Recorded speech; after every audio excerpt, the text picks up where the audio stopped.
கடவுளுடைய கிருபையில் நல்லபடியாக முடிஞ்சிட்டு இப்போது வீடு வந்து பாதி அளவு முடிஞ்சிட்டு இப்போது வாசக்கால் வைக்க போகிறோம் அப்படின்னு கிட்டத்தட்ட ஒரு மாதமாக வந்து ரொம்ப கஷ்டமாகவே இருந்தது. என்ன பண்ணுறது அப்படின்னு தெரியாமல் நாங்கள் ரொம்ப கஷ்டப்பட்டு இருந்தோம். அப்போ வந்து நியூட்டன் பிரதருடைய ப்ரேயர் பார்த்துட்டு அவர்கிட்ட நான் சொன்னேன் இந்த மாதிரி விஷயம் அப்படின்னு சொன்னதுக்கு அவர் என்னாரு, நான் ப்ரேயர் பண்ணிக்கிறேம்மா, எந்த பிரச்சனையும் இல்லாமல் நல்லபடியாக முடியும், நீயும் வந்து ப்ரேயர் பண்ணிக்க அப்படின்னு சொல்லிட்டு சொன்னார்.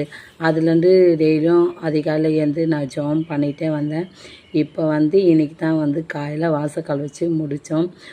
இது வரைக்கும் கடவுள் வந்து எங்களுக்கு பண உதவியாகட்டும், பொருள் உதவியாகட்டும் எல்லாமே நல்லா செஞ்சுட்டு இது வரைக்கும் நடத்தி கூட்டிகிட்டு வந்துட்டார். இன்னும் கொஞ்சம் வேலை மட்டும்தான் இருக்குது.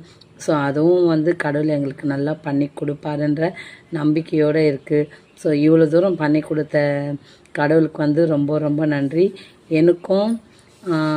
எனக்கு எல்லா விதத்திலும் உதவியாக இருக்கிற ரேவதி அம்மா, அதுக்கப்புறமேட்டு வந்து எனக்கு ப்ரேயர் பண்ண கற்றுக் கொடுத்து அதிகாலை ஜபத்தில் வந்து கடவுள்கிட்ட எப்படியெல்லாம் பேசணும், எப்படி அவர் கூட நம்ம அன்பில் இணைஞ்சிருக்கணும்னு சொல்லி கொடுத்தாங்க.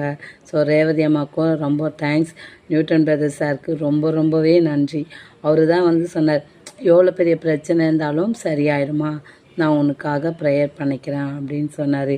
மரியே வாழ்க, இயேசுக்கே புகழ்.